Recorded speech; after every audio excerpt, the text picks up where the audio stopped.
Well, without further ado, let's cross to Alan Joyce in Sydney, the Qantas CEO.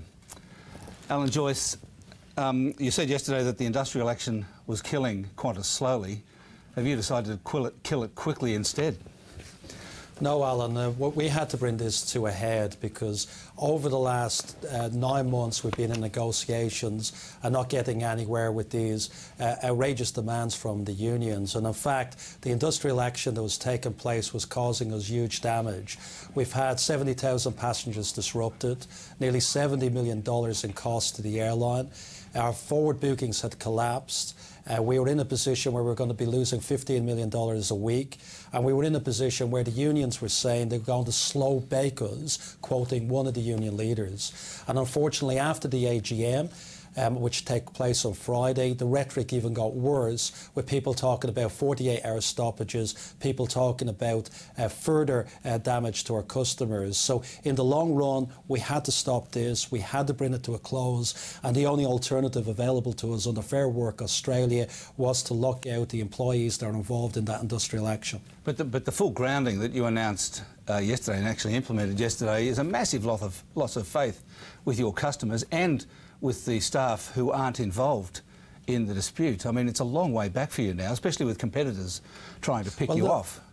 Well, I have to say, Alan, I completely disagree with that. I think it's absolutely the opposite.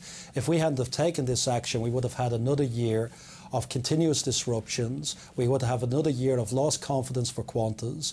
And we would have had another year of tens of thousands of passengers every week being disrupted. We would have had all of those jobs of the people that weren't taking these actions at risk. I've done this to bring certainty to those customers, to bring certainty to the employees, and stop this slow bleeding of Qantas, the slow roasting of Qantas that these unions were doing over a year that would have killed the airline, killed its brand, killed its customer loyalty and destroyed the jobs of thousands of Australians. But I say it again, I mean, aren't you really at risk of killing the airline quickly? I mean, this is such a dramatic impact on your brand and your market share. I mean, this is really a turning point for Qantas, isn't it? Well, I actually do think it will be a positive turning point because we get this out of the way. And the support that I've been getting, Alan, from business leaders who are our biggest customers across the country that have huge contracts with Qantas. And, you know, I apologise to all of our customers for the disruptions that it's causing. And the business leaders saying that you needed to do this, you needed to bring certainty back to the schedule, and that you're in danger of losing our business unless you did something.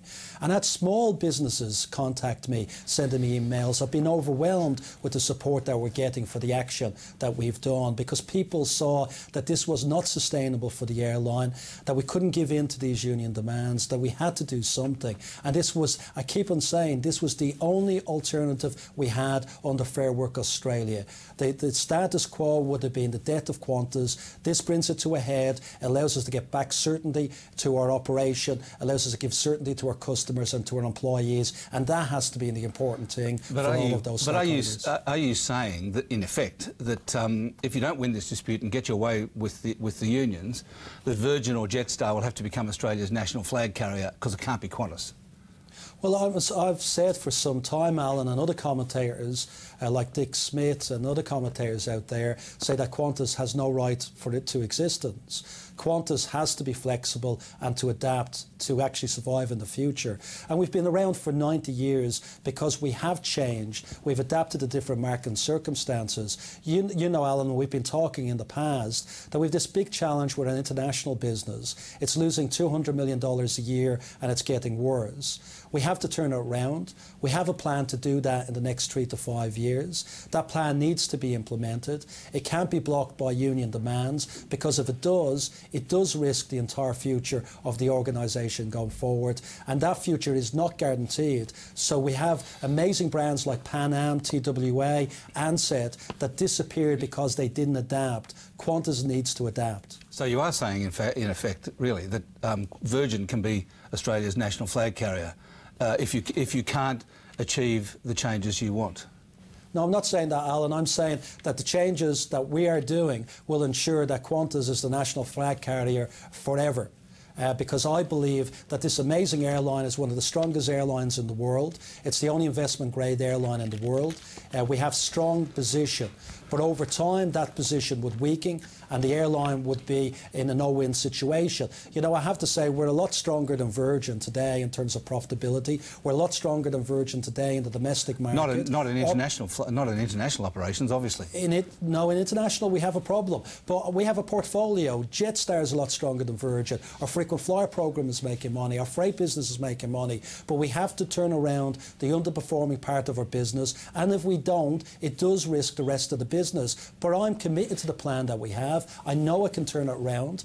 And I have to say, Alan, you know, people were saying this about the domestic business. As you know, 10 years ago when the low-cost carriers came in, people were saying that Qantas was going to disappear, the low-cost carriers were going to take over, that Virgin was going to be the biggest carrier operating domestically. We were bold then. We created Jetstar. I was the founding CEO of Jetstar. And now 7 years later, Qantas is the most profitable carrier flying domestically, made $400 million in EBIT last year. We're growing it. We're employing more people. Jetstar was the second most profitable carrier. We were bold back then. We changed our business and we allowed our business to compete with a changing environment. That's what we need to do internationally. Well, alternatively, what are you promising if you do get your way? I mean, Virgin has actually signed EBAs with the unions that you're in dispute with. That does give them the sort of flexibility you're requiring. And what it's offered in return for that is job guarantees. Now, all you're saying is that you know, that you might be able to keep going. But are you prepared to provide the sort of guarantees that Virgin has provided?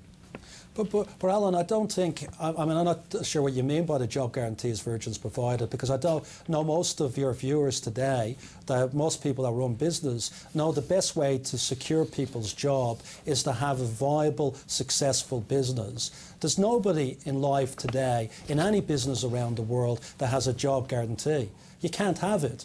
You have that guarantee when you make sure your business is viable and profitable and can survive. We all know that. And the way I want to give everybody that job security is to have a strong, viable Qantas, and that's what our plan is all about. And when we achieve that, people will have the job security that they need. We can't put it into a contract because that contract doesn't guarantee it. I'm sure everybody that worked for Ansett 10 years ago would never have thought that they had job security because it was a non-viable business. That's what happened to that business. We have to make sure it doesn't happen to Qantas. Could it happen to Qantas?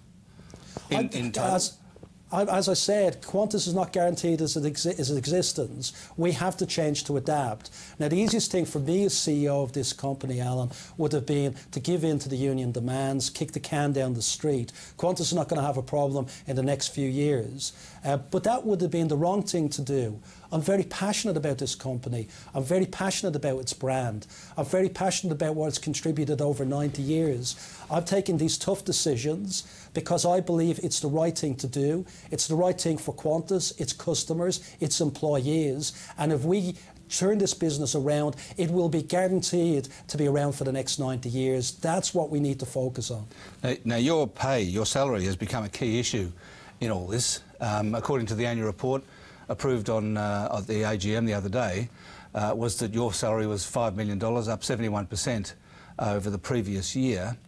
Now, I know that only $2 million of that was cash, the rest was deferred shares and everything, but still, surely that wasn't a great thing to do in the middle of this dispute.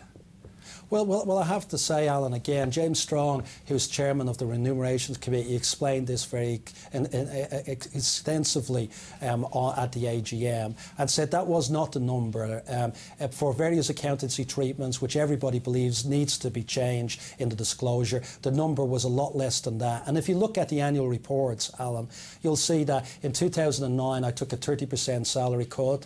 In 2010 it was a 20%. And actually what I got paid last year was less than the year before. In fact, what I get paid today is less than when I was CEO of Jetstar over 4 years ago. And I'm not the highest paid employee in the company by hour. Our A380 captains get paid more by hour.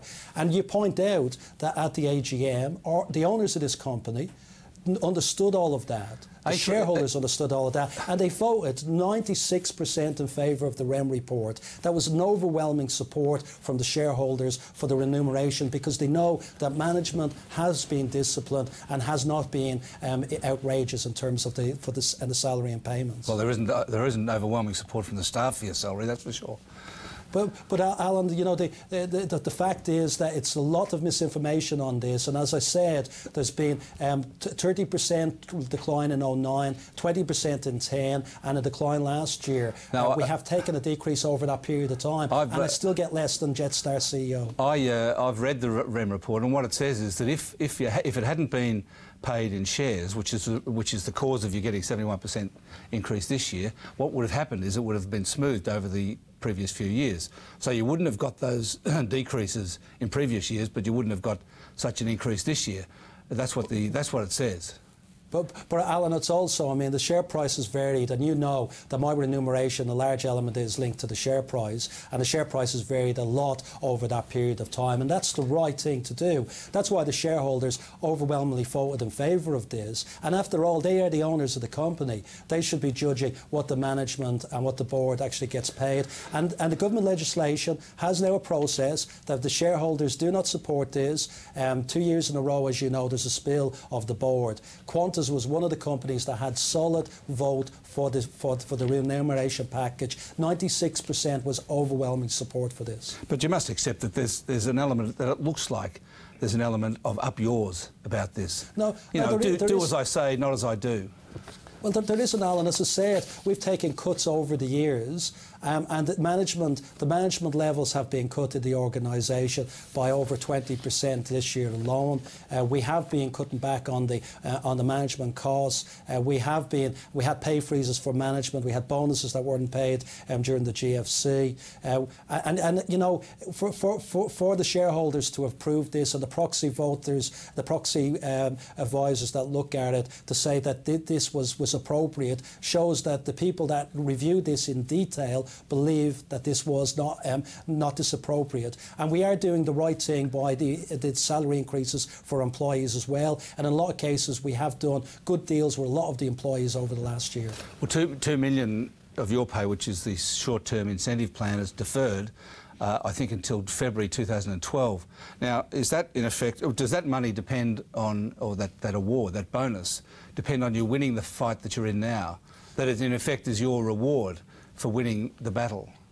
No, Alan, that's absolutely not the case. Well, what that is about is performance of Qantas compared to a basket of other companies like the other airlines and like ASX 50 companies, and it's related to the relative performance of Qantas, and it's linked to the returns that we give to our shareholders. It's nothing to do with anything of this. The easiest thing for me to do, again, it comes back to this, is the resolve would have been to give in to the union demands, because that would have been in the short term the best thing to do.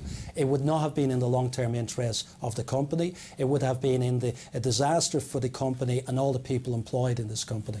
No, well, I asked that question because the remuneration report actually says the awards will be linked to the Qantas share price up to the date of vesting, with their value being exposed to share price risks through the period that the Building a Stronger Qantas initiatives are being launched. So, I mean, obviously the flexibility that you're seeking to achieve with the unions is a core part of the Building a Stronger Qantas initiative, isn't it?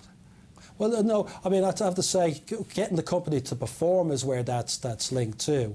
And what we're after is a lot of these initiatives are dependent on us getting successfully Jetstar Japan off the ground, getting successfully the ventures that we have and the growth that we have, and turning around the international business. If we do that, that's not only gives customers what they need, it gives the employees what they need, and it gives the shareholders what they need. That's a win for everybody. And I think that that focus of the company is the right focus, because if everybody wins out of that means that we have done a good job, and that's what we're focusing in on. And the other thing is that you must have known for a while that you were going to do this grounding and lockout. I mean, there's no way that you can pull off an international grounding of the entire fleet in 24 hours. Well, no, that's not true, Alan, because, again, to be very clear, we were in negotiations with the unions. We'd had over 200 meetings. We'd made a decision to get to the AGM and then see Lee Clifford at the AGM talked about that being a watershed moment. And we knew that if we got overwhelming support from the shareholders, we were waiting to see what the union reaction would be. The union reaction, we believed, would, because they've been around saying that they believed that the board, the management would be rolled at the AGM. We had 97% support and an overwhelming endorsement of the management of the board by the shareholders. Then we looked at the rhetoric from the unions. The unions' rhetoric was, this is going to get worse, it's going to last longer, we're going to take more stoppages. So on Saturday we did call a board meeting. At the board meeting we discussed where we stood, and I told the board my decision to ground the airline. It was fully endorsed by them. And I have to say, Alan, you know, we have to plan continuously for disruptions. We had to ground the A380s with essentially 1 hour's notice. We had to ground the aircraft due to the volcanic ash with no notice because of the volcanic ash that was there. The airline has the ability to act very fast because it practices it, it uses it for activity that's outside of our control, and that's what airlines do. You're seeking a termination ruling from the Fair Work Australia, as opposed to a suspension, because I presume the termination will, you're saying that the termination will apply to both sides. You'll have to terminate your lockout, but the unions will have to terminate their dispute. But that won't be the end of it, will it? I mean, it'll go on and on. You'll still have to, in the end, deal with the unions. Well, Alan, I think we have applied for a termination. So have the states applied for it. The government have said that's their preference.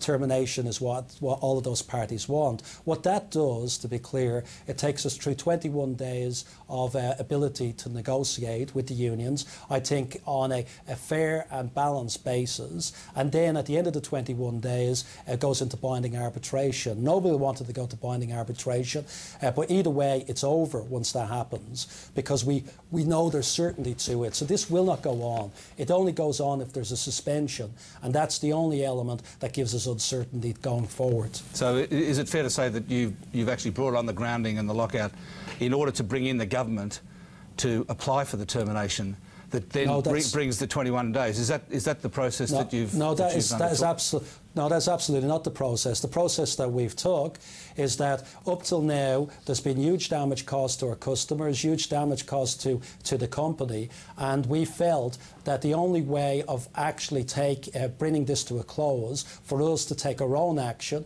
to ensure that the unions sat down with us and negotiated, and that was our plan.